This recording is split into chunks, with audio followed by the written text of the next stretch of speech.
सुमित्रा की दो बेटियां थी। बड़ी बेटी मोहिनी बहुत सुंदर और गोरी थी।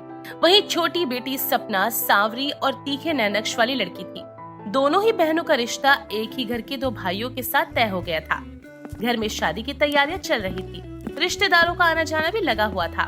वैसे ही एक दिन सुमित्रा मोहिनी और सपना को कुछ गहने दिखाते हुए बोलती है, बेटा तुम दोनों इन गहनों में से अपने अपने गहने पसंद कर लो, बाकी फिर मैं इसे संभाल के रख दूंगी। माँ, ये जो डायमंड वाला हार है ये मैं ही लूंगी। ये मुझे हमेशा से बहुत पसंद है। चाहे मुझे और कोई गहना मत देना, बस ये दे देना। ओह हेलो, ये डायमंड मैं पहनूंगी। एक डायमंड पर ही डायमंड अच्छा लगता है। तुझ पर तो अच्छा नहीं लगेगा, अलग से ही चमकेगा तेरे काले रंग पर। मोहिनी, तुमने अपनी रंग रूप वाली बकवास मत किया करो। हम शादी होकर एक ही घर में जा रहे हैं। हमारे ससुराल वाले ने हमें रंग रूप देख कर नहीं चुना है, बल्कि गुण देख के चुना है। ससुराल की बात ना ससुराल में देखेंगे। ये हार तो मैं ही पहनूंगी। बोल दो आप। अरे मोहिनी, मैंने तुझे कितनी बार समझाया है कि सपना तेरी छोटी बहन है। उसके रंग को लेकर ऐसे वैसे कुछ भी मत बोला कर। शादी हो रही है तुम दोनों की, लेकिन लड़ना अभी तक नहीं बंद किया तुम लोगों ने। सपना ये हार तुम रखो और मोहिनी तुम अपने लिए दूसरे गहने पसंद कर लो। अब कोई भी बहस नहीं करेगा। अपनी माँ के कहने पर मोहिनी अपना मुंह बंद कर लेती है और चुपचाप अपने गहने पसंद कर लेती है। सारी तैयारियां लगभग हो चुकी थी। बस मोहिनी और सपना की शादी के लहंगे को खरीदना बाकी रह गया था, जिसके लिए सुमित्रा अपनी दोनों बेटियों से बोलती है, बेटा तुम दोनों जल्दी से तैयार हो जाओ, लहंगे खरीदने के लिए जाना है। थोड़ा ही टाइम बचा है। बेटा ब्लाउज वगैरह भी तो सिलवाना पड़ेगा ना। ठीक है माँ। तीनों माँ बेटी तैयार होकर फटाफट से गोरी काली बहनों की शादी का लहंगा लेने के लिए मार्केट चले जाते हैं। मार्केट पहुँचते ही दोनों एक बड़े ब्राइडल लहंगा के शोरूम में जाते हैं। जी ये दोनों बेटियां मेरी हैं। मुझे अपनी दोनों बेटियों की शादी के लिए लहंगा चाहिए, वो भी बढ़िया से बढ़िया, जिसे पहनकर मेरी बेटियां बहुत सुंदर लगें। सुमित्रा के कहने पर दुकानदार एक से बढ़कर एक ब्राइडल लहंगा दिखाना शुरू करता है। सभी लहंगे के रंग चटक मटक थे, जिन्हें देखकर सपना बोलती है, भैया थोड़े और कलर दिखाइए ना। मेरे रंग के हिसाब से ये कलर थोड़े ज्यादा ही तीखे हैं। इन सब में तो मैं और ही काली दिखूंगी। मैडम जी, ब्राइडल लहंगे में तो यही कलर आते हैं, लाल, मेहरून। अब अगर आपको ऑरेंज कलर दूंगा तो फिर आप पतंग जैसी लगेंगी। मेरी काली बहन के लिए बाद में देख लेना। एक काम करो, पहले मुझे दिखाओ कोई बहुत ही सुंदर सा लाल रंग का लहंगा दिखाओ। अरे मैं तो इतनी गोरी हूँ, मुझ पर तो हर एक लहंगा सूट करेगा। मोहिनी, मैंने तुझे कितनी बार समझाया, लेकिन तू फिर शुरू हो गई। इस बात में कोई पर्दा नहीं है कि हम दोनों काली और गोरी बहनें हैं। अब उसके रंग के लिए लहंगा फिट नहीं बैठ रहा तो इसमें मेरी क्या गलती है? मुझे तो अच्छा लग रहा है ना, तो मैं तो देखूंगी। आप इसे बोलो कि किसी और दुकान से ले अपने लिए लहंगा ले आए। माँ, आप इसे कुछ मत कहो, और तुम्हें जो पसंद है वो तुम लहंगा ले लेना। मोहिनी एक के बाद एक सुंदर सुंदर लहंगे ट्राई करके देखती है और लास्ट में बहुत ही सुंदर सा लाल रंग का लहंगा अपने लिए फाइनल कर लेती है। तभी मोहिनी अपने होने वाले पति ऋतिक को कॉल करती है और वीडियो कॉल पर उसे लहंगा दिखाते हुए बोलती है, ऋतिक जी देखिए ना, ये लहंगा कैसा लग रहा है, फाइनल कर दो ना इसे। और आप भी इसी रंग की शेरवानी लेना। अरे वाह, बहुत जचेगा ये लहंगा तुम पर। तुम वैसे भी इतनी खूबसूरत हो, इस लहंगे को पहनकर तो तुम और भी ज्यादा खूबसूरत लगोगी। वैसे एक और बात बोलूं, अगर तुमने ये लहंगा पहना तो शादी में मुझे या दूसरे दूल्हा दुल्हन को तो कोई दिखेगा ही नहीं। सब बस तुम्हें ही देखते रहेंगे। औरों को भी तो थोड़ा सजने संवरने का मौका दे दो। तुम भी ना। चलो मैं फोन रखती हूँ। इतना कहकर मोहिनी फोन को रख देती है। वहीं दूसरी तरफ सपना को कोई लहंगा पसंद नहीं आता, जिसके बाद सुमित्रा एक के बाद एक काफी दुकानों में सपना को लेकर जाती है, लेकिन कहीं पर भी उसे अपने रंग के हिसाब से लहंगा पसंद ही नहीं आता, जिससे सुमित्रा परेशान हो जाती है और बोलती है, बेटा अगर ऐसे ही ना करती रहेगी तो फिर शादी में क्या पहनेगी? लहंगा तो तुझे पसंद करना ही पड़ेगा। बेटा इतने लहंगे दिखा दिए, लेकिन तुझे कोई एक भी अच्छा नहीं लग रहा है। पसंद तो तब करेगी ना जब इसे पसंद करना आता होगा। अरे माँ, आप इसे कुछ भी पहना दो, लगेगी तो ये वैसे ही।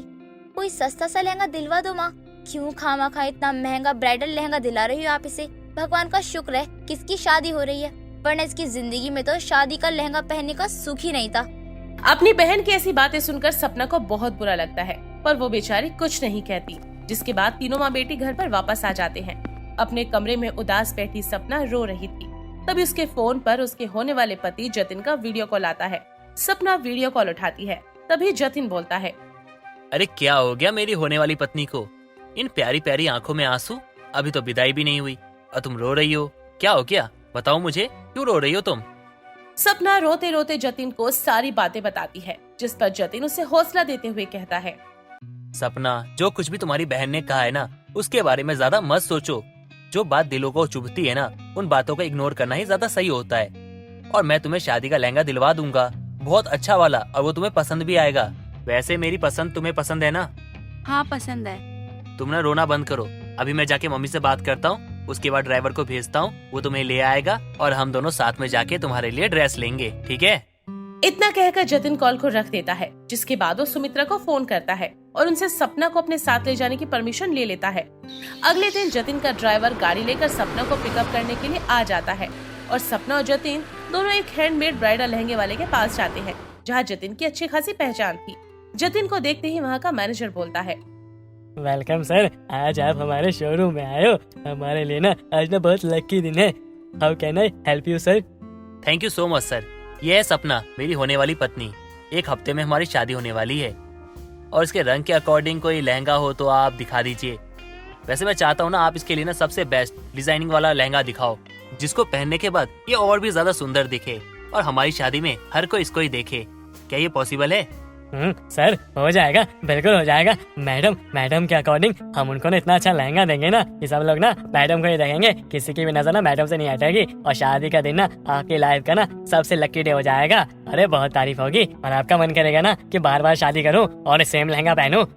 मैनेजर के पूछने पर सपना उन्हें अपने ब्राइडल लहंगे के बारे में डिटेल्स दे देती है, जिसके बाद जतिन और सपना वहाँ से निकल जाते हैं।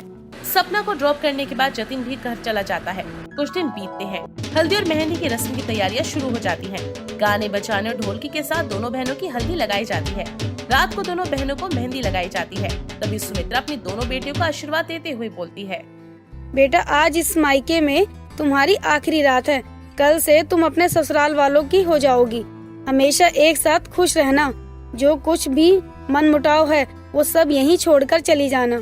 ये ध्यान रखना कि कोई कभी तुम्हारी माँ के संस्कारों पर उंगली न उठा सके। इतना कहकर सुमित्रा भावुक हो जाती है, जिसके बाद दोनों बहनों को आराम करने के लिए उनके कमरे में भेज दिया जाता है। शादी का दिन आ जाता है। दोनों बहनें एक ही पार्लर में अलग अलग जगह तैयार होती हैं। जतिन के द्वारा डिजाइन किया हुआ लहंगा सीधा पार्लर पहुंचा दिया जाता है। अभी तक किसी को भी नहीं पता था कि आखिर सपना की शादी का लहंगा कैसा दिखता है।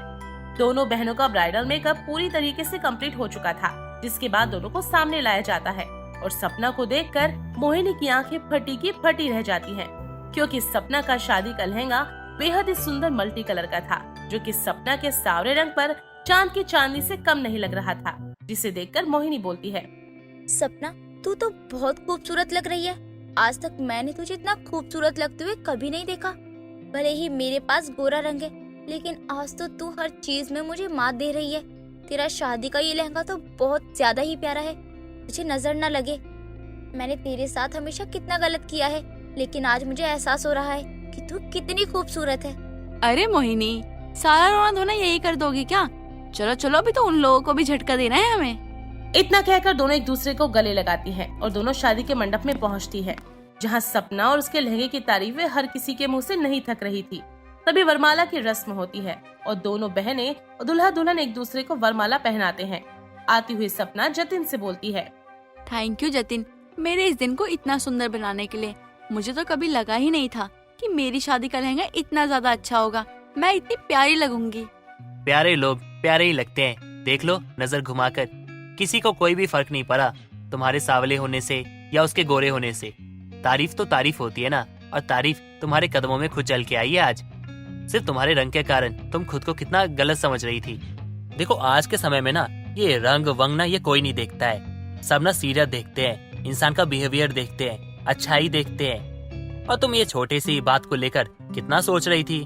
सावला होना या काला होना कोई अभिश्राप नहीं है, ये तो देखने वाले के नजरिया पे होता है। अगर उसकी सोच अच्छी है तो उसको सब कुछ अच्छा दिखता है, और उसकी सोच खराब है तो हम कुछ नहीं कर सकते। वैसे लोग से ना हमें दूर ही रहना चाहिए। इसी तरह दोनों बहनों की हंसी खुशी शादी हो जाती है और शादी के बाद सपना और मोहिनी कभी भी एक दूसरे के रंग रूप को लेकर बहस नहीं करते और हमेशा मिलकर रहते हैं। पूजा सुबह सुबह किचन में काम कर ही रही होती है, तभी पूजा की ननद चंचल किचन में आती है और वो किचन में रखा चाकू उठा लेती है। ये देख पूजा अपनी ननद चंचल से चाकू छीन कर उसे धक्का देती है और चंचल गिर जाती है। माँ माँ, आपको भी मैं ऐसे ही धक्का दूंगी। आपने मुझे गिरा दिया ना, और देखो मेरे हाथ में चोट लग गई। अरे अरे, ज्यादा चिल्लाया ना तो ये देख रही है ना, चुप एकदम। नहीं नहीं, मुझे मत मारो, मैं किसी से कुछ नहीं कहूँगी। अरे अरे चंचल, यहाँ कैसे? अरे उठ उठ, कैसे गिर गई तू? तू अपना ध्यान क्यों नहीं रखती है? माँ जी, मैंने भी इन्हें उठाने की कोशिश की, लेकिन ये है कि सुनती ही नहीं है। मुझे मारने लगी तो मैंने भी छोड़ दिया। इसे भी कभी कभी कुछ समझ नहीं आता। चंचल वो तेरी भाभी है ना, भाभी पर हाथ नहीं उठाते बेटा। इस पागल से तो मैं परेशान हूँ। इसके रहते हुए घर में कभी शांति ही नहीं आएगी। मैं कुछ करती हूँ और ये कुछ और ही करती है। चल तू हॉल में मेरी आंखों के सामने ही रह। तू जब भी आंखों के सामने से हटती है कुछ ना कुछ उल्टा कर ही देती है। जानकी अपनी बेटी को समझा रही होती है, तभी उसकी पड़ोसन विमला का वहाँ आना होता है और विमला भी चंचल को बच्चे की तरह हरकत करता देख जानकी से कहती है, इसका बचपना नहीं गया, बस शरीर बढ़ गया है और दिल तो अभी भी बच्चा ही है। अरे विमला क्या बताऊं, मैं अभी ही किचन में गिर गई और बहू पर चाकू भी उठा रखा था। ना जाने मैंने कौन से बुरे कर्म किए थे जो भगवान मुझे ऐसी सजा दे रहा है। अब क्या कर सकती है जानकी तू, वो तो तेरी बहू अच्छी है जो अपनी ननद को समझती है। हाँ ये भी तो तू ठीक ही कह रही है। रुक तेरे लिए चाय मंगवाती हूँ। बहू, अरे ओ बहू, विमला के लिए चाय तो ले आ। चंचल बेटा बैठ जा एक जगह। ओ पागल विमला, विमला काकी पागल है पागल। विमला काकी, आप अपने घर जाओ, आपके बच्चे भूखे होंगे।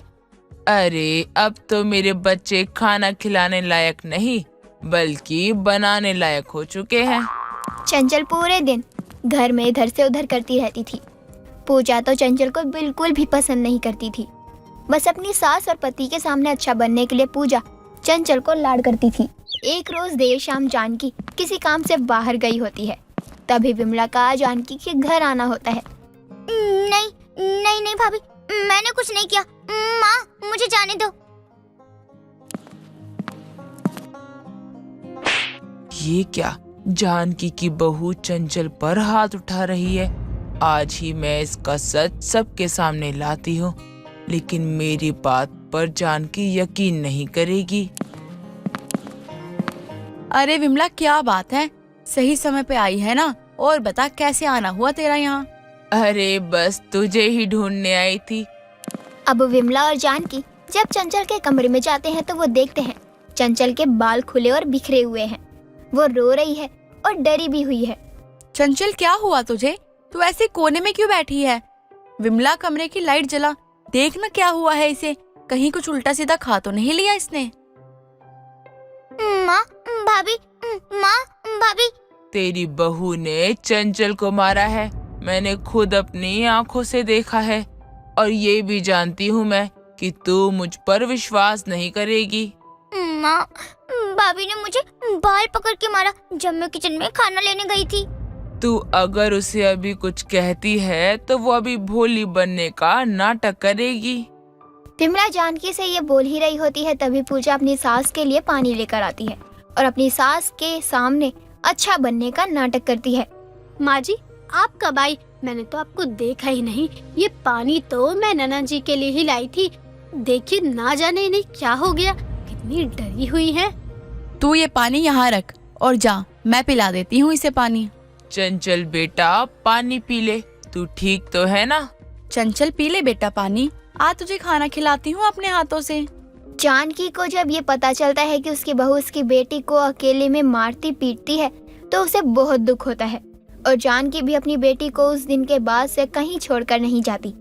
लेकिन एक रोज देर रात जब चंचल हॉल में सोफे पर सोई होती है तभी उसके घर में दो चोर घुसते हैं। भाई तू इस कमरे में जा और मैं उस कमरे में जाता हूँ। ध्यान रखियो, कोई शोर मचाए तो गेम बजा दियो। अरे भाई, मरने मारने का काम मुझे मत दो। वो मेरा आज पहला दिन है और पहले दिन मैं किसी को मारना नहीं चाहता। चल ठीक है, तू बस आवाज लगा दियो, बाकी मैं देख लूंगा। अब दोनों चोर दोनों तरफ बट जाते हैं, लेकिन सोफे पर लेटी हुई चंचल ये बात सुन लेती है और जैसे ही दोनों चोर इधर उधर जाते हैं चंचल अपनी माँ के कमरे में जाती है और अपनी माँ को उठाने लगती है। लेकिन जानकी गहरी नींद में होती है, वो जगती नहीं है। अब चंचल अपने बालों को आगे किए उस कमरे में जाती है जहाँ चोर होते हैं। अरे ना जाने ये बॉस भी कौन से घर में लेकर आ गए मुझे। यहाँ तो कुछ मिल ही नहीं रहा, लगता है खाली हाथ जाना पड़ेगा।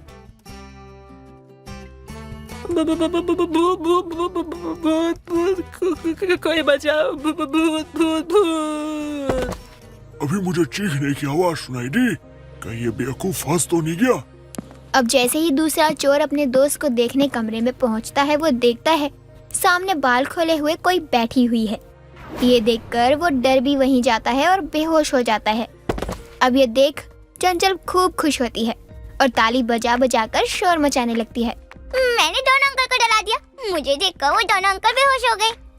चंचल पूरे घर में घूम घूम कर ये बोल रही होती है, तभी पूजा और जानकी की नींद खुल जाती है। चंचल क्या हुआ? किसके बारे में ये सब कह रही है तुम? माँ, मैंने दोनों अंकल को बेहोश कर दिया। देखो ना, वो तो बेहोश है और उन्हें मैं उस कमरे में बंद कर आई। वो मुझसे डर गए थे ना, इसलिए। माँ जी चलिए सोने, ये कुछ भी बोलती है, भला कोई घर आएगा ही क्यों? रुक बहू, मुझे भी लग रहा है कि घर में कोई आया है। देखिए काला कपड़ा किसका है? हाँ माँ जी, चलिए देखते हैं कौन है अंदर।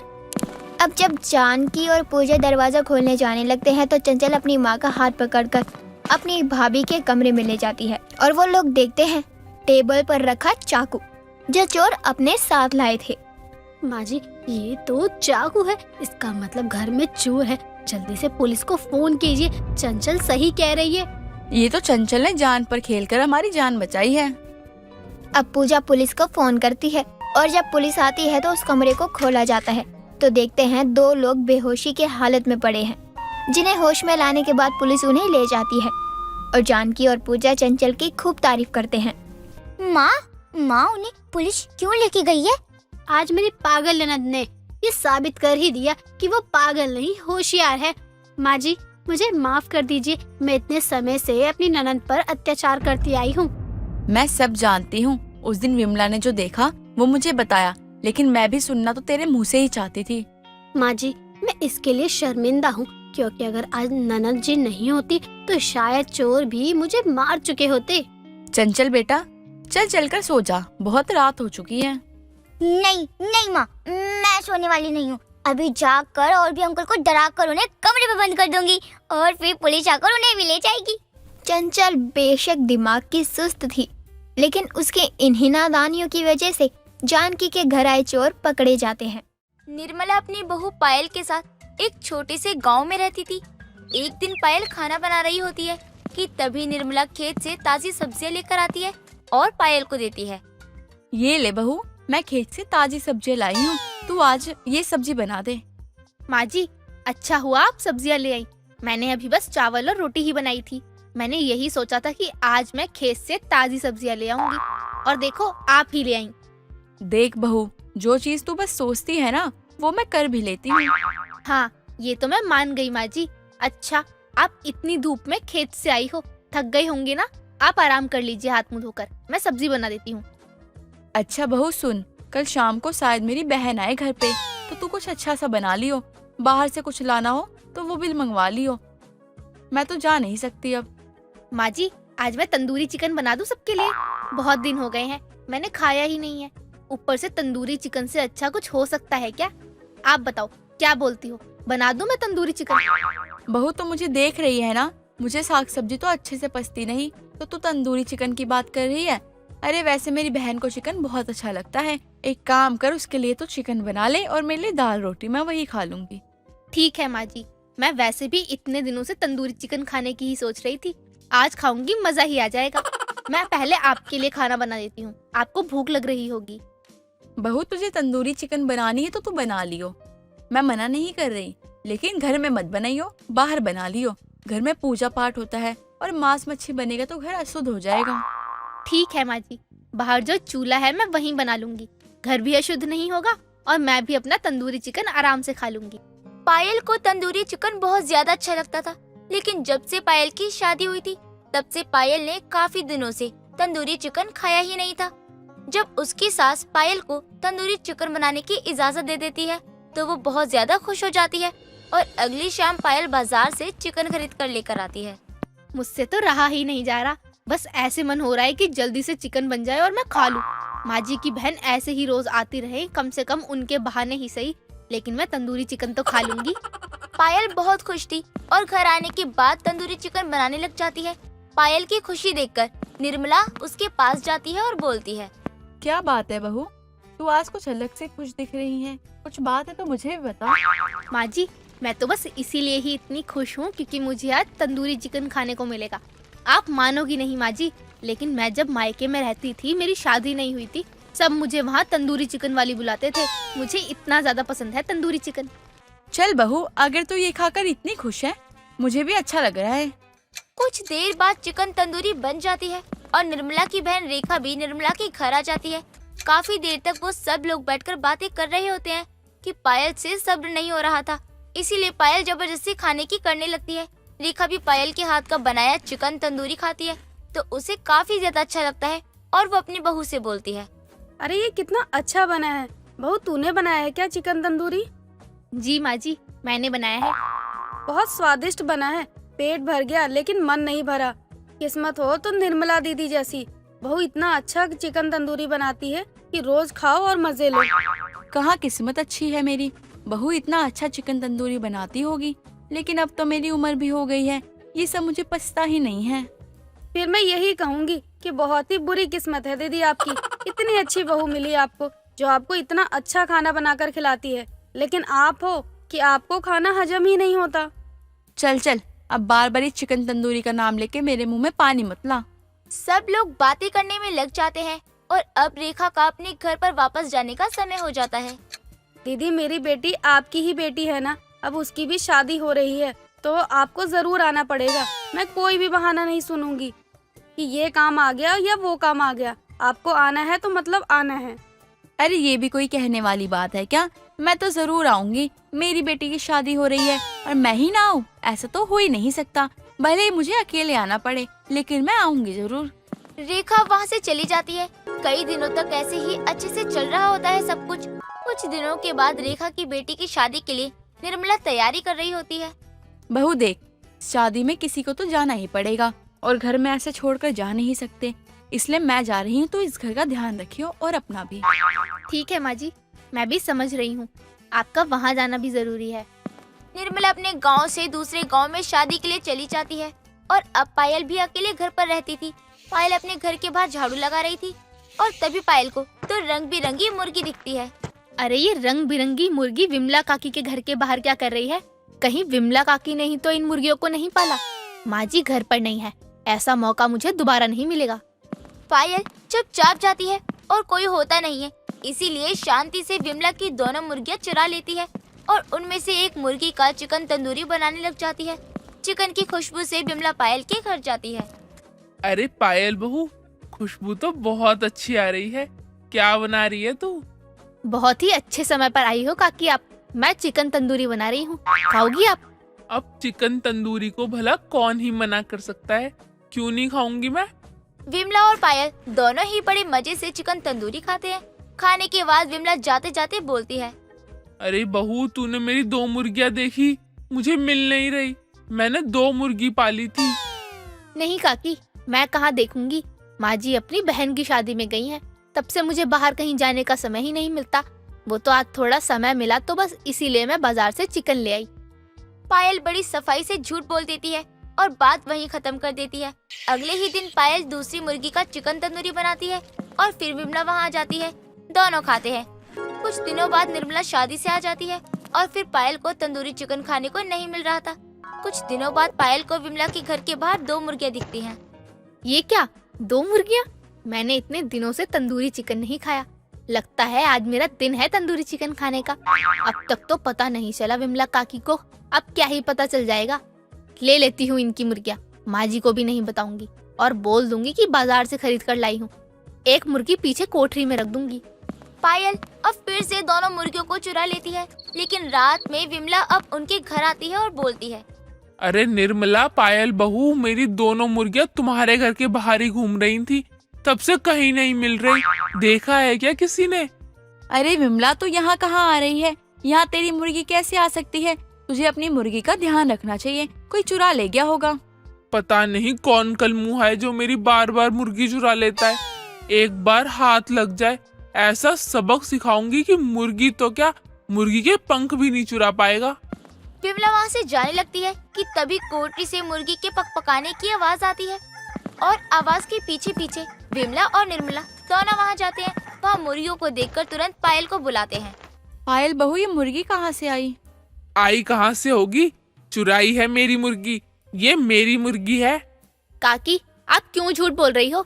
मैं बाजार से खरीद कर लाई हूँ। आपकी मुर्गी कैसे हो सकती है? ये कुछ भी कह रही हो आप।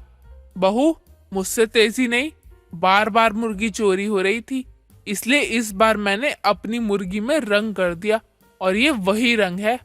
पायल की तो बहुत बेइज्जती होती है, जिसके बाद अब पायल खुद ही शर्म के मारे मुर्गी नहीं चुराती और तंदूरी चिकन खाना ही छोड़ देती है। उमा और रूही थी तो दोनों सास बहू ही, लेकिन रहती थी एक जैसे। दोनों एक दूसरे की दोस्त थी। एक दिन उमा अपने कमरे में बैठी थी तो रूही वहाँ आती है और बोलती है, माँ जी क्या हुआ आपको? इतनी उदास क्यों बैठी हो कमरे में? बहू, आज मेरा कुछ चटपटा खाने का मन कर रहा है। तुझे तो पता है ना कि जब तेरे ससुर जी थे तब वो जब भी काम से वापस आते थे तो गुप्ता जी के यहाँ से समोसे लेकर आते थे। वो समोसे मुझे बहुत पसंद हैं। तो क्या हुआ माँ जी, अभी भी तो कितने अच्छे समोसे मिलते हैं, मैं अभी लेकर आती हूँ। अरे नहीं बहू, ये समोसे भी कोई समोसे हैं क्या? इन्हें खाकर तो पेट में दर्द होता है। ये सब बेकार होते हैं, मुझे तो बिल्कुल अच्छे नहीं लगते। ऊपर से पता नहीं कैसे बनाते होंगे ये लोग। माँ जी अच्छे ही बनाते हैं। अरे मैं तो खुद खाती रहती हूँ। वैसे तो ज्यादा बाहर का खाती नहीं मैं, पर मुझे बाहर के समोसे बहुत पसंद है। तभी तो कह रही हूँ बहू, ये अच्छे नहीं बनाते। तुझे पता नहीं है उस टाइम कितने बढ़िया समोसे मिलते थे। मैं अब भी वो दिन याद करती हूँ जब मैं तेरे ससुर जी के साथ वहाँ पर समोसे खाने जाया करती थी। माँ जी सीधा सीधा बोलो ना, आपको ससुर जी की याद आ रही है और समोसे तो बस बहाना है। ये तो है, लेकिन समोसे से मेरा अलग ही जुड़ाव है क्योंकि तेरे ससुर जी को वो बहुत पसंद थे। मुझे पता है कि वो लोग समोसे कैसे बनाते हैं, लेकिन अब हिम्मत नहीं होती है रसोई में खड़े होकर जाकर बनाओ। बस इतनी सी बात के लिए आप परेशान हो रही हैं माँ जी? अरे मैं हूँ ना, आप मुझे बताओ, मैं बना दूंगी आपके लिए समोसे। ये तो ठीक रहेगा ना माँ जी, इसमें तो कोई दिक्कत नहीं है। हाँ बहू, ऐसे तो कर ही सकते हैं हम। चल रसोई में। दोनों सास बहू रसोई में जाती है और उमा रूही को बताने लगती है कि कैसे समोसे बनाने हैं। ठीक वैसे ही रूही भी बनाने में लग गई थी। कुछ देर बाद जब समोसे कढ़ाई से तलकर बाहर निकालती है तो अपनी सास को देते हुए रूही बोलती है, ये लीजिए माँ जी और खाकर बताइए गुप्ता जी के समोसे का कैसा स्वाद है और कैसा नहीं।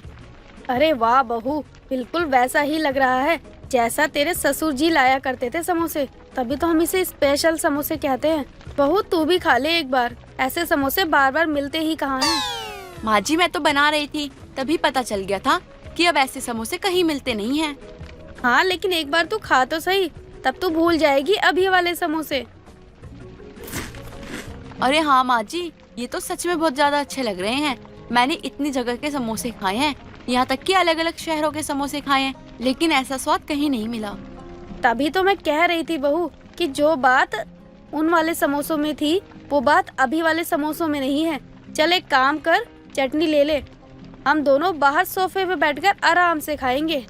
रूही को भी वो समोसे काफी अच्छे लग रहे थे, इसलिए अब आए दिन रूही अपने मन से वो समोसे बनाती तो कभी अपनी सास के कहने पर। कुछ दिनों बाद उमा की पड़ोसन विमला हाथ में समोसे और लड्डू लेकर आती है और देखती है कि दोनों सास बहू समोसे ही खा रही थी।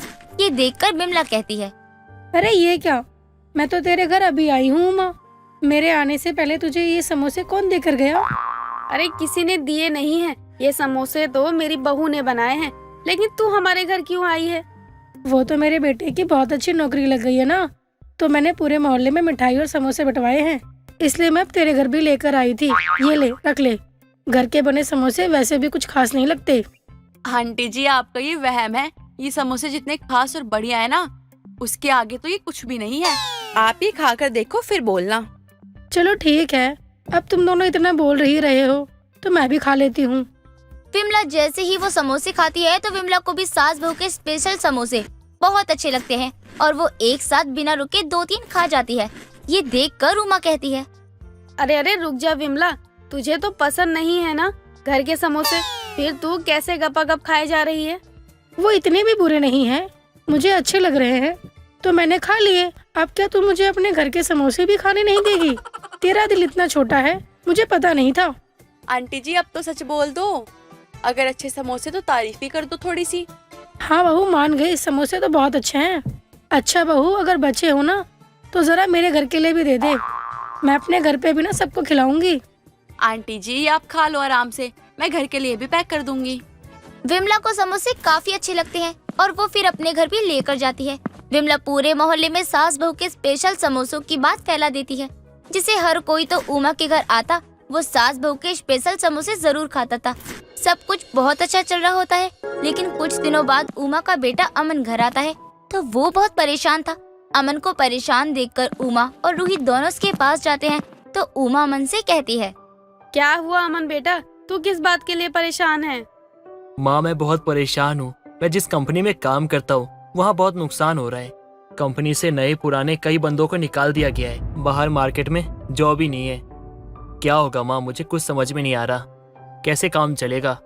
आपको तो नहीं निकाला है ना नौकरी से, फिर आप क्यों परेशान हो रहे हो इतना? माँ मैं पिछले 1 महीने से नोटिस पे हूँ, अब बस 5 दिन बचे हैं, कहीं दूसरी नौकरी भी नहीं मिली। माँ अब काम कैसे चलेगा, हमारा घर कैसे चलेगा? अगर मुझे काम नहीं मिला तो हम लोग क्या खाएंगे माँ, क्या पिएंगे? हम तो पैसों के लिए मोहताज हो सकते हैं। माँ क्या करूँ, कुछ समझ नहीं आ रहा। माँ आप लोगों का ध्यान मैं कैसे रखूंगा? बेटा तू परेशान मत हो, भगवान सब देख रहा है, कुछ न कुछ तो उन्होंने हमारे लिए अच्छा ही सोचा होगा। और भगवान पर भरोसा रख, सब ठीक हो जाएगा। हाँ माँ मुझे भगवान पे भरोसा है, लेकिन अपने हालात पे, अपनी किस्मत पे, अपने आप पे नहीं है। माँ मैं सबके बारे में सोचता हूँ, सबका भला सोचता हूँ, आखिर में मेरे साथ ही बुरा होता है। माँ मैं क्या करूँ माँ, क्या करूँ? और अब तो मेरा काम भी चला जाएगा, हम कैसे घर चलाएंगे माँ? मुझे कुछ समझ नहीं आ रहा, कुछ नहीं पता। अमन काफी ज्यादा परेशान था। 5 दिन बाद उसकी नौकरी चली जाने वाली थी। कई जगह नौकरी देखने के बाद भी अमन को कोई नौकरी नहीं मिलती है। बचे हुए पैसे भी अब खत्म हो गए थे। घर में इतनी सब परेशानी देखकर उमा अपनी बहू के पास जाती है और उससे बोलती है, बहू अमन वैसे ही इतना परेशान है, इसीलिए मैं उससे बात करने की जगह यहाँ तेरे पास आई हूँ। जी माँ जी बोलिए, क्या बात है? बहू मुझे लगता है कि अब हमें अमन का साथ देना चाहिए।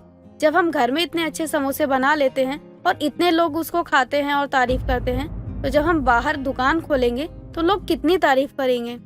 उमा की बात सुनकर अब दोनों सास बहू स्पेशल समोसों की दुकान खोलते हैं और उनकी दुकान के ग्राहक तो पहले उनके मोहल्ले वाले ही बनते हैं।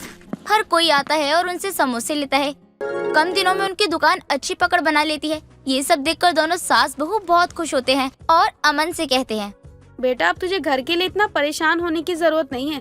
सास बहू की स्पेशल समोसे की दुकान काफी अच्छी चल रही है, ना कोई काम करना चाहता है तो कर ले। सब कुछ बहुत अच्छा चल रहा होता है, लेकिन अचानक से सास बहू की दुकान की कमाई बिल्कुल कम होने लगती है, क्योंकि सामने एक और समोसे की दुकान आ जाती है और ग्राहक बढ़ जाते हैं। इसलिए दोनों काफी ज्यादा परेशान थे। उनकी दुकान में जब विमला आती है और उन दोनों को परेशान देखकर बोलती है, क्या हुआ तुम दोनों को? तुम दोनों इतने परेशान क्यों हो?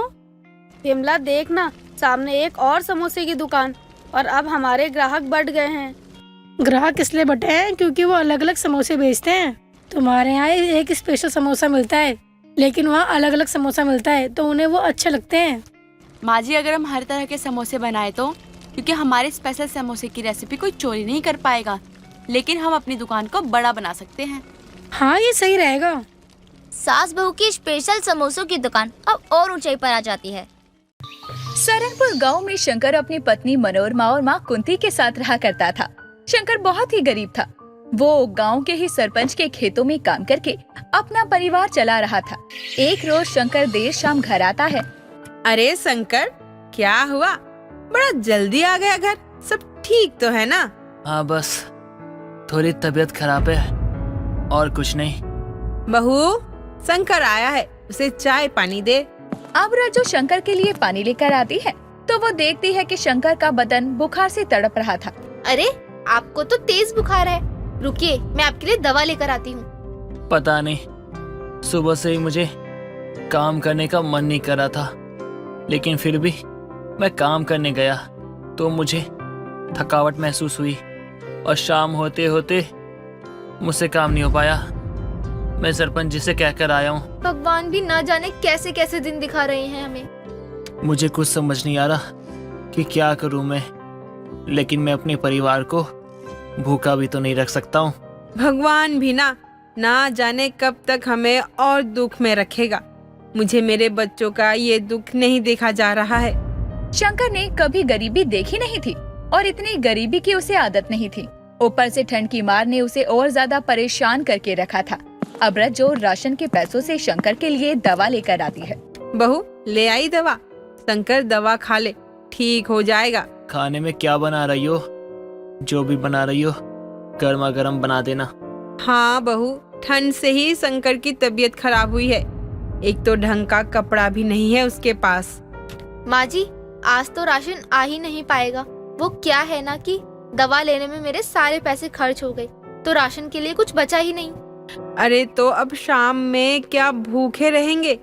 एक वक्त ऐसा था जब हम 3 टाइम अलग अलग खाना खाते थे, लेकिन आज का दिन ऐसा हो गया है जब हमारे पास एक अन्न का दाना नहीं है।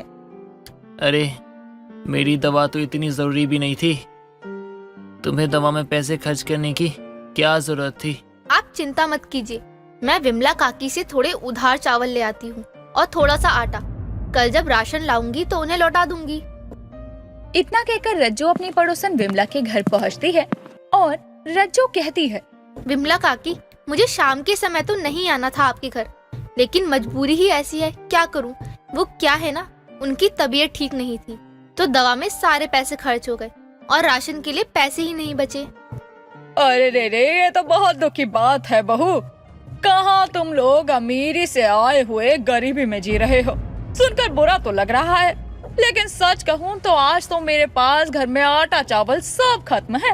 काकी, थोड़ा सा भी मिल जाता, मैं तो भूखी भी रह लूंगी, लेकिन माँ जी और उनको मुझसे भूखा नहीं देखा जाएगा। दुख तो मुझे भी हो रहा है, लेकिन मेरी भी मजबूरी है बहू, वरना मैं मना थोड़ी करती।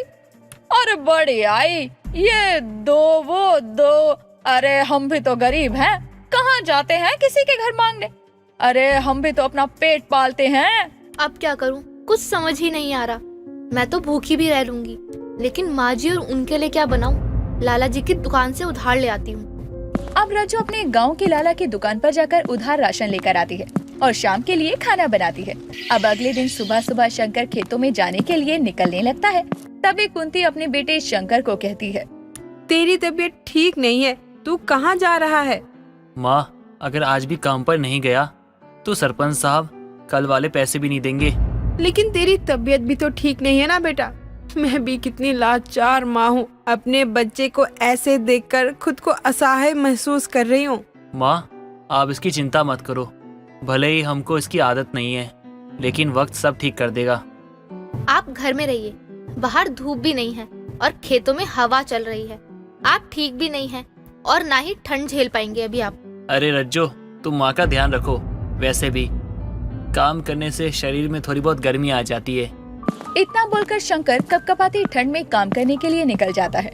शंकर के शरीर पर एक फटा स्वेटर था और उसके सर पर एक गमछा था, जिससे वो अपने कानों को बांधे होता है और खेतों में काम करने के लिए निकल पड़ता है। कहाँ शहर में अमीरों वाली जिंदगी और कहाँ गांव में गरीबों वाली जिंदगी, वो भी ठंड में जीनी पड़ रही है मुझे। ऐसा लग रहा है जैसा किस्मत मेरे साथ है ही नहीं। मैंने तो भैया को अपना सब कुछ माना, लेकिन भैया ने क्या किया? उन्होंने मेरे भरोसे का ये सिला दिया। उन्होंने घर, जमीन, कंपनी सब अपने नाम करवा के मुझे, रज्जो और तो और माँ को भी घर से निकाल दिया। अरे अब कैसी है शंकर तेरी तबीयत? उस दिन रज्जो आई थी आटा चावल लेने, लेकिन मेरे पास तो थे ही नहीं, तो मैं दे नहीं पाई। कोई बात नहीं काकी, अभी थोड़ी तबीयत ठीक है, तो सरपंच जी के खेतों में काम करने जा रहा हूँ। अरे इतनी ठंड है शंकर, और तू ये फटा हुआ स्वेटर पहनकर खेतों में जा रहा है, तभी तो तेरी तबीयत और ज्यादा खराब होती है। क्या करूँ काकी, एक तो गरीबी पीछा छोड़ती नहीं, ऊपर से ठंड। शंकर अब खेतों में काम के लिए जाता है और काम करते हुए खुद से बोलता है, इतने पैसे भी नहीं हो पा रहे कि मैं माँ और बच्चों के लिए नए कपड़े ले सकूं या स्वेटर ही ले सकूं। लगता है मुझे और भी ज्यादा मेहनत करनी पड़ेगी, लेकिन मेरा शरीर ये भी तो मेरा साथ नहीं दे रहा। देर शाम शंकर काम से घर आता है तो वो देखता है कि उसकी माँ आग के पास बैठी है। शंकर भी अपनी माँ के साथ बैठ जाता है। बेटा, अब कैसी है तेरी तबीयत? ठंड लग रही है तो थोड़ी देर आग के पास बैठ जा। माँ जी, आपने सामने से कंबल उतारा है क्या? देखो ना, मैंने सुबह ही कंबल रखा था, लेकिन अब वो है ही नहीं वहाँ। जरूर कोई ले गया होगा। सर्दी भी इतनी है कि लोग सर्दी से मर जाएं। मजबूरियां भी लोगों से ना जाने क्या क्या करवाती है। जाने दे, जिसके किस्मत में था वो ले गया। अब रज्जो और ज्यादा परेशान हो जाती है। रज्जो के घर में 2 ही कंबल थे, जिसमें से एक रज्जो और शंकर ओढ़ते थे और दूसरा कुंती के पास रहता। ऐसे में देर रात जब कुंती एक पटी चादर ओढ़कर सो रही थी, तो रज्जो अपनी सास को कंबल ओढ़ने को देती है और खुद आग जलाकर बैठ जाती है और रात भी उसी आग के पास काटती है। बहू, तू पूरी रात यहाँ सो रही थी क्या? देख तो कितनी ठंड है। और तू, हे प्रभु, मेरे नाजुक से बच्चों को और कितना कठोर बनाएगा। माँ जी, वो भी हमारी परीक्षा ले रहे हैं कि हम इस परिस्थिति में भी कैसे खुद को ढाल पाएंगे। मैं भी देख रही हूँ अपने बच्चों को, जो सर्दी में उठने में भी इतने नखड़े करते थे, आज वक्त और किस्मत की मार से लड़ रहे हैं और खुद ही बिना कहे अपनी जिम्मेदारी समझ रहे हैं। मैं प्रभु से यही उम्मीद करती हूँ सब ठीक हो जाए। माँ, सब किस्मत का लिखा हुआ है। कहाँ पहले थोड़ा सा भी सर दर्द हुआ करता था तो घर पे बैठ जाया करते थे, और अब देखो, अब बुखार होने पे भी काम करना पड़ता है।